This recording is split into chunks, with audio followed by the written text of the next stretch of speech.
Assalomu alaykum hammaga. Bugun men xursandchilik sizlar bilan bo'lishmoqchimiz. Sirdaryodan Qo'qonga mana shu kitob pochta olib keldi. Obunachimiz, qadrli obunachimiz tarafidan Kitobiy satrlar kanaliga deb yozib jo'natishibdi. Hozir shu kitobni sizlar bilan ochib ko'ramiz.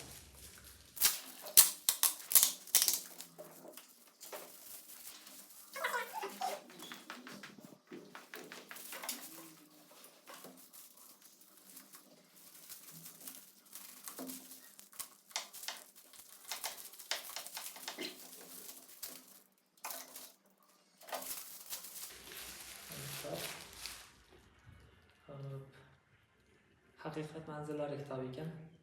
96 mumtoz faylasuf. Taqdirlar, hikmatlar, aforizmlar. Buni Kitobiy satrlar kanalida biz shunaqa qisqa iqtiboslar tashlaymiz. Obunachimiz ko'rib, mana shu kitobni siz kanalingizga to'g'ri keladi deb jo'natdi. Bu kitobni adashmasam men kutubxonalarda ko'rmaganman. Eski nashr 2010-yil chiqarilgan ekan bu. Yangi asr avlodi nashriyoti 2010-yil. Bunaqa nashrdan to'xtagan kitoblarda aslida qiymati yangi kitoblardan ham ko'ra balandroq bo'ladi deb o'ylayman. Nimaga deganda, hozirgi trenddagi kitoblarda kutubxonalardan xohlagan paytingiz topishingiz mumkin. Hozirda o'zida topa olasiz, lekin bunaqa kitoblarning